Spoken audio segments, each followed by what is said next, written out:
Good morning, children. How are you, children? I hope all of you are fine. Today, class for 10th class. Subject is biological science. Children, today we are discussing about that one.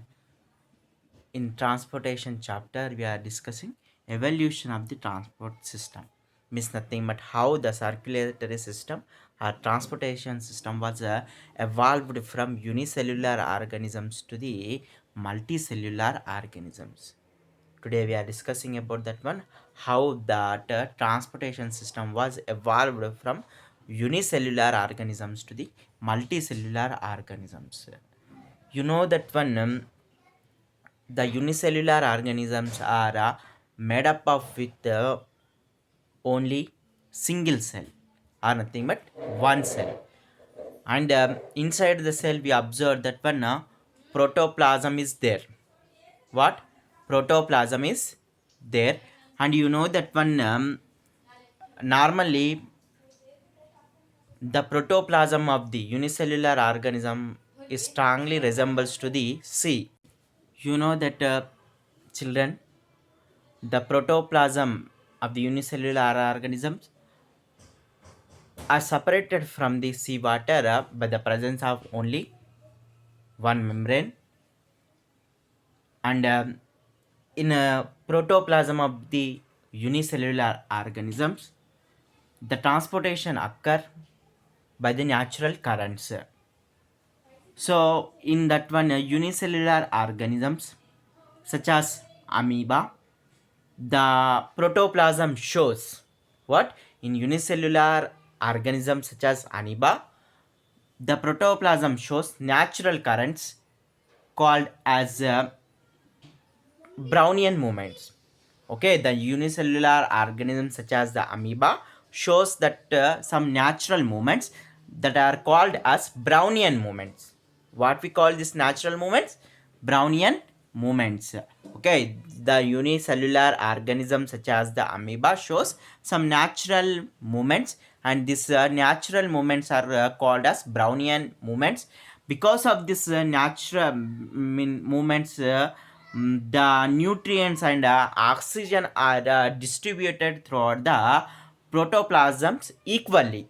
Because of this natural movements or Brownian movements, the nutrients and oxygen are distributed through the protoplasm equally. Now you know that when normally this is a simplest method of transportation which is present in that one unicellular organism. Okay, this is the simplest transportation system that we observe in that one unicellular organisms. But whereas we observe in multicellular organisms, we observe that a complicated transportation systems have been developed. So normally you know that one, the parazoans like sponges means nothing but normally the sponges are nothing but here we observe that one, they are normally non-motile organisms. So how that transportation occur in this sponges means nothing but here normally some flagella is attached to the body of sponges. So when the flagella of the sponges are moves, immediately the own current is produced, and that one transportation of materials occurs within the body. Okay, so the parazoans like sponges, they use especially the seawater for the transportation or circulations. So here suppose the water currents are not enough at the time, they can create their own currents by beating the flagella on their body surface.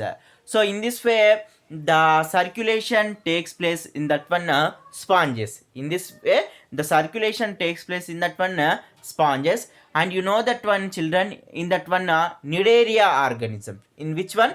In that nidaria organisms, the transportation is somewhat developed when compared to the sponges. Okay, in the cnidarian organisms, okay, the transportation system somewhat developed than the sponges. So here in that one Nidaria organisms, the gastrovascular cavity means nothing but it is similar to our digestive system. So the gastrovascular cavity is well developed in that one Nidaria. So this gastrovascular cavity plays important role in the transportation of material. Okay, in Nidaria organisms, the transportation system have been somewhat developed when compared to that one sponges. In Nidaria organisms, we observe the gastrovascular cavity is present. Normally, here the main function of this gastrovascular cavity is nothing but the digestion of material. Not only it plays important role in the digestion of material, but also it plays important role in the transportation of nutrients such as oxygen and nutrients to all over the body. Next, when we come to the another type of organisms that are called as nothing but platyhelminthes. Okay, platyhelminthes. Example for the platyhelminthes are nothing but Fasciola hepatica. Okay, platyhelminthes example the Fasciola hepatica.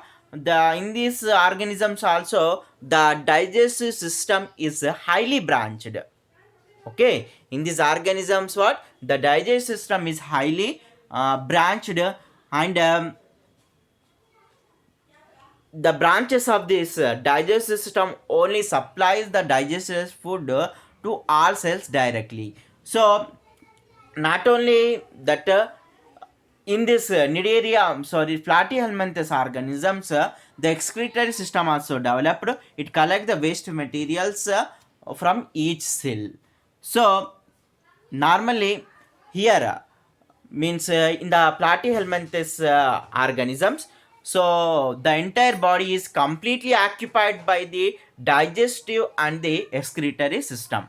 So in the platyhelminthes example Fasciola hepatica, the digestive system is highly branched, and it only supplies the digested food materials to each and every cells in the body, and the excretory system of these organisms collect the waste materials from each cells. So in these organisms the total are the total body is completely occupied by digestive system and excretory system only. Okay, next when we come to the group of organisms such as that nematohelminthes. What when we come to that one what nematohelminthes, so here means nothing but pseudocoelom. So one of the organ called as nothing but pseudocoelom. Actually it is new term for you. Coelom is nothing but so coelom is nothing but the empty space that is present in between the digestive canal and the skin is called as nothing but a coelom. So normally in the multicellular organism the coelom is highly developed. So pseudocoelom is nothing but false coelom. So in that one nematohelminthes pseudocoelom means take the function of transportation. So the pseudocoelom of the nematohelminthes play important role. Okay, the pseudocoelom of the pseudocoelom of the nematohelminthes plays important role in the transportation of materials. So in the unicellular organisms such as the amoeba shows some natural currents that are called as Brownian movements. The unicellular organisms such as that one amoeba, it shows some natural currents called as Brownian movements. Because of this movements, the oxygen and nutrients are transported within the cell. Next, another one organism such as that one parazoan like sponges. So normally sponges uses the seawater for the transportation of materials. So if the current is not reliable, immediately they use this flagella and beat their flagella on their body surface and produce the natural current for the transportation of materials. Next, here in the mid area, gastrovascular cavity is highly developed. So here it plays function in the digestion of material. Not only it plays important role in the digestion of material, but also it plays important role in the transportation of nutrients to each and every part of the body. Next, in the platyhelminthes, examples such as the fasciola hepatica, the digestive system is highly branched, and the branches of the digestive system supplies the digested food to all the cells directly, and the excretory system of these organisms collect the waste materials from each and every cells, and the entire body of this platyhelminth is occupied by the digestive and excretory systems. Next, in the nematohelminthes, the pseudocoelom plays important role in the transportation of materials. Next, come to that one, Annelida. So, example for the Annelida organisms are nothing but earthworm.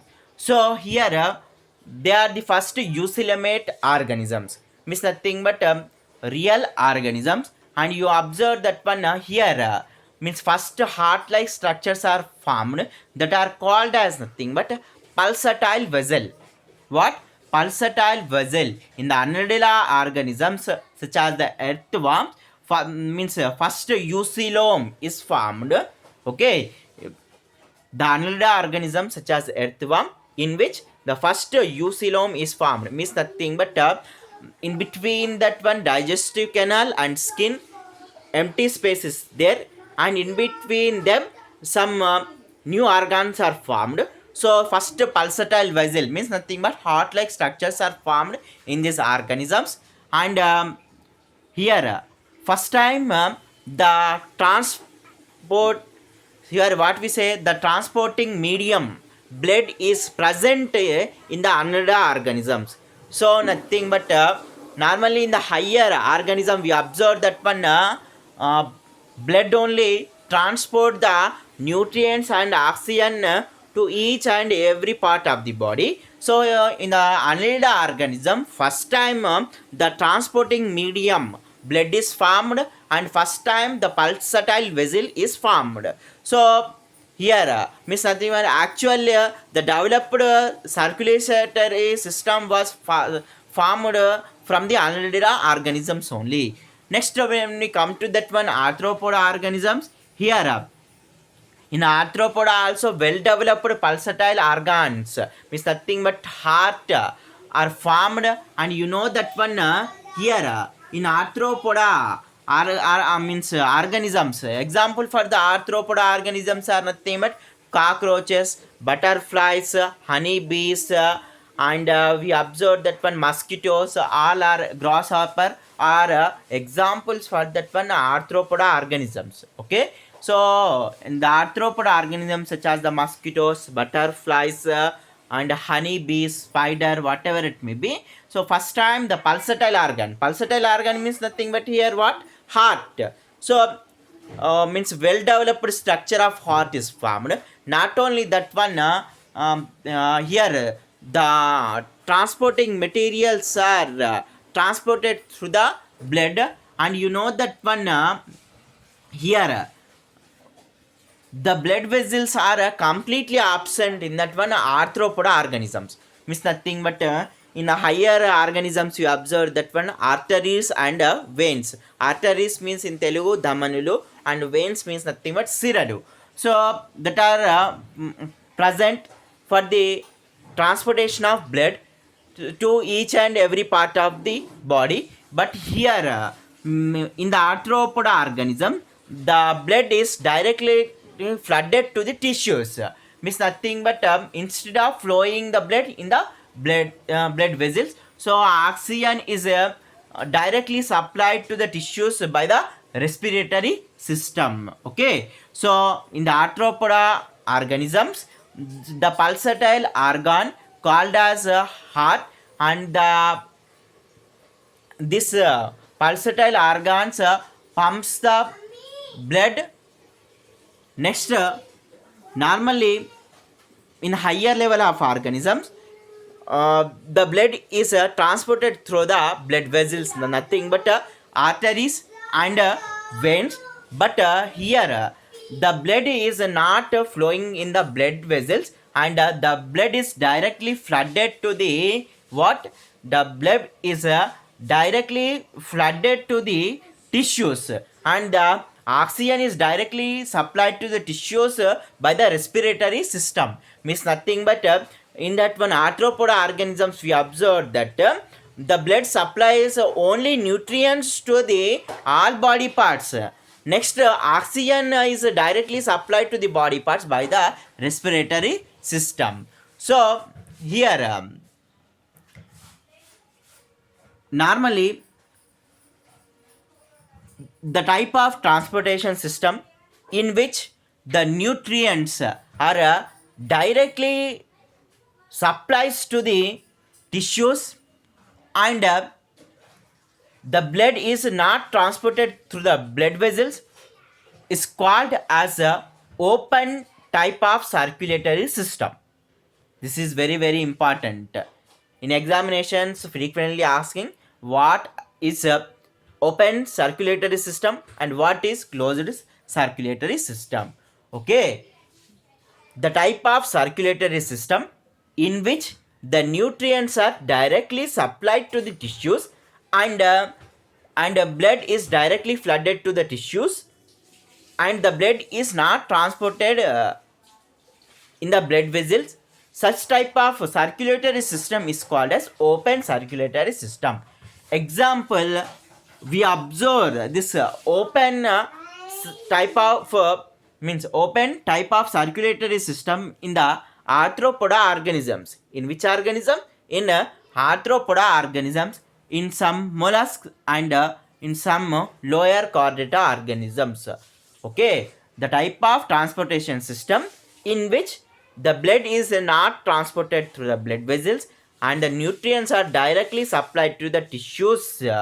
Such type of transportatory system is called as open circulatory system. Example, arthropoda, mollusk and lower chordates. Next, in the higher organisms such as the human beings and other mammals, we observe that one normally here the heart is highly developed, and the blood is flows to the body parts through the arteries and veins. So in this higher organisms we observe that one closed type of circulatory system. Okay, in the higher organisms we observe that one which type of circulatory system? Closed type of circulatory system. Okay, normally here the type of circulatory system are transport means transporting system in which the blood flows in the blood vessels, and the blood vessels only supplies the nutrients and oxygen to each and every part of the body. Such type of circulatory system is called as a closed type of circulatory system. Okay, the type of transportation system in which the blood flows in the blood vessels, and that one blood vessels only supplies the oxygen and nutrients to each and every part of the body. Such type of transportation system is called as a closed type of circulatory system. Normally we observe the closed type of circulatory system in that annelida organisms also. In which one? Annelida organisms and echinodermata organisms, means starfish like organisms, and means in octopus also. In octopus also we observe which type of circulatory system? Closed type of circulatory system. Children, one time listen. In octopus also we observe that one small branches like structures are present in the octopus. So in octopus also we observe that one closed type of circulatory system, and you know that one in the higher organisms we observe that one the closed type of circulatory system only present. Normally in the heart of the fishes we observe that one the two chambers only present. How many chambers are there? Two chambers. So the two chambers heart we observe in that one fishes only. Next, normally we observe that one the three chambers heart in that one reptiles. మూడు గదుల హృదయం in reptiles, but in the human beings and that one higher animals we observe that one four chambers heart is there. Okay, next you know that one normally here in that one human being the circulatory system pumps the 1 ml of blood from heart to the foot and come back in the 60 seconds time. Means nothing but the heart pumps the blood from heart to our feet and feet to our heart within 60 times 60 seconds time. So suppose means nothing but if this circulation happens by the diffusion, ఒకవేళ diffusion వల్ల circulate అవుతే it takes 60 years. So you know imagine that one means how the circulatory system was well developed in the human beings. So later we discuss about the blood pressure. Okay children, thank you. One time carefully read the page number 61 and 62. Thank you children.